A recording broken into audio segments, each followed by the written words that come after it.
कक्षा में हम करेंगे शब्द जिन्हें लिखा है कबीरदास ने। लिखने का मतलब है बेटा, ये तो अनपढ़ थे,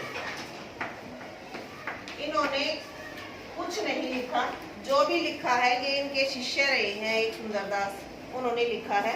और कबीर की जो भाषा है ना, वो भी साधुकड़ी भाषा मानी गई है। ये जिस भी राज्य में, जिस भी स्टेट में, जिस भी जगह जाते थे, उसी जगह के जो शब्द हैं वो उनकी भाषा में आ जाते थे, इसीलिए इनकी भाषा को साधुकड़ी का नाम दिया गया।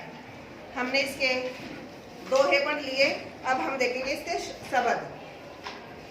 कबीरदास जी लिखते हैं, मौको कहाँ ढूंढे बंदे, मैं तो तेरे पास में, ना मैं देवल ना मैं मस्जिद, ना काबे कैलाश में, ना तो कोने क्रियाक्रम में, नहीं योग वैराग में, खोजी हो तो तुरंत ही मिलो, पल भर की तलाश में, कहे कबीर सुनो भाई साधो, सब श्वासों की श्वास में। कबीरदास जी कहते हैं कि जैसे हिंदू है, मुस्लिम है, सिख है, ईसाई है, सभी भगवान को प्राप्त करने के लिए अलग अलग प्रयत्न करते हैं, ठीक है। मौको कहाँ ढूंढे बंदे, लेकिन हे बंदे, हे मनुष्य, तू मुझे कहाँ ढूंढ रहा है? मैं तो तेरे पास में ही हूँ, मैं कहीं दूर नहीं हूँ, तेरे पास में ही। कहते हैं ना कि कण कण में भगवान है, तो मैं कहीं दूर नहीं हूँ, मैं तो तुम्हारे पास में ही हूँ। ना मैं देवल ना मैं मस्जिद, ना मंदिर में हूँ ना मस्जिद में हूँ, ना काबा में हूँ ना कैलाश में। कैलाश हिंदुओं का पवित्र स्थान है और काबा मुस्लिमों का पवित्र स्थान है, तो कहता है कि मैं वहां नहीं हूँ। ना तो कोने क्रियाक्रम में, और माथे पे सिंदूर लगाना या अजान देना, ये क्रियाक्रम में मैं नहीं हूँ।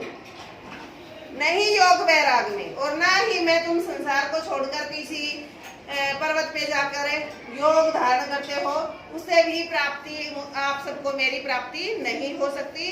खोजी हो तो तुरंत ही मिलो, अगर तुम खोजने वाले हो तो मैं तुम्हें तुरंत ही मिल जाऊंगा, पल भर की तलाश में। कैसे? जब हम आंतरिक में, अपने अंतर में देखते हैं, अपने आप में देखते हैं, तो हमें भगवान की प्राप्ति हो जाती है। कहे कबीर सुनो भाई साधो, कबीरदास जी कहते हैं कि हे साधु संत व्यक्तियों, ये जो भगवान है वो कहाँ है? सब श्वासों की श्वास में। सब श्वास मतलब सब श्वासों की श्वास, सब हर जीव में जो सांस लेता है, जो जीवित है, उस हर व्यक्ति में, हर जीव में, हर वनस्पति में भगवान का वास है। दूसरा इसका जो शब्द है, संतो भाई आई ज्ञान की आंधी। कबीरदास जी कहते हैं जब हमें ज्ञान की प्राप्ति होती है तो हमारे अज्ञान के जो बादल होते हैं वो छट जाते हैं। संतो भाई आई ज्ञान की आंधी रे, कि हमें ज्ञान की प्राप्ति हो गई है। जब ज्ञान की प्राप्ति होती है तो क्या होता है? ब्रह्म की टाटी सब उड़ानी, माया रही न बांधी रे, कि हमने भ्रम को एक टाटी के समान, जैसे घर बनाते हैं उसके ऊपर हम छान टाटी बांध देते हैं, और जब आंधी आती है तो क्या होता है? वो उड़ जाती है। इसी तरह से हमारे शरीर में, हमारे मन में जो अज्ञान था, वो ज्ञान की प्राप्ति होते ही सारा ज्ञान दूर चला जाता है। हिति चित्त की धुने की रानी, कि हमारा चित्त, हमारा हृदय दो भागों में बटा था कि हम ये करें या वो करें, लेकिन ज्ञान की प्राप्ति होते ही हमें एक रास्ते का पता चल जाता है कि हमें क्या करना है। हमें अपने जीवन के बारे में पता चल जाता है कि हमें किस तरह से भगवान का स्मरण करना है, उसको प्राप्त करना है। मोह बलिंडा टूटा, और जो मोह माया थी ना, वो ज्ञान प्राप्त होते ही सारा मोह माया छूट जाती है। व्यर्थ की बातें हैं, उन चीजों को हम ज्ञान की प्राप्ति के बाद उन सबको हमें छोड़ देते हैं।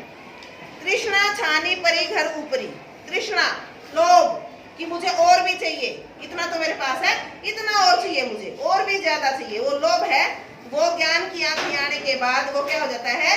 घर की छत के ऊपर चला जाता है, मतलब हमारे आसपास वो नहीं रहता, हमसे दूर चला जाता है। कुबुद्धि का भांडा फूटा। कुबुद्धि क्या है?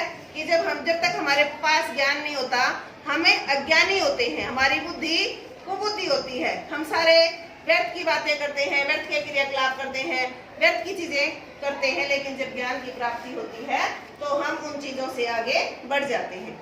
जोग जुक्ति करी संतो बांधी, और जब ज्ञान की प्राप्ति हो गई तो क्या हुआ कि जितने भी संत लोग थे, उन्होंने जोग से, जुगाड़ से ऐसी जो मेरे घर का अज्ञानता रूपी जो छत थी वो उड़ गई थी, तो ज्ञानी व्यक्तियों ने अपने ज्ञान की सहायता से उस घर की जो है ना छत को दोबारा से बांध दिया है। नीचू चुए ना पानी, अब उसमें से बिल्कुल भी पानी नहीं टपकेगा, मतलब बिल्कुल भी अज्ञान, क्योंकि ज्ञानी व्यक्तियों ने इतने जतन से मुझे सिखाया है कि अब अज्ञान रूपी एक भी बूंद पानी मेरे अंदर नहीं आएगा। कूट कपट काया का निक्षा, ज्ञान की प्राप्ति के बाद जो भी मेरे शरीर में कूड़ा कबाड़ा था, जो गंदी चीजें थी, जो मैं द्वेष भावना थी या कोई और ऐसी बातें थी, वो सारी निकल गई हैं। हरि की गति जब जानी, जब मैंने भगवान को जान लिया, हरि की गति जानना, भगवान को जानना, उसका स्मरण हो जाना। आंधी पीछे जो जल बूढ़ा, ज्ञान की आंधी आने के बाद जो मेरे शरीर के विकार थे वो दूर हो गए।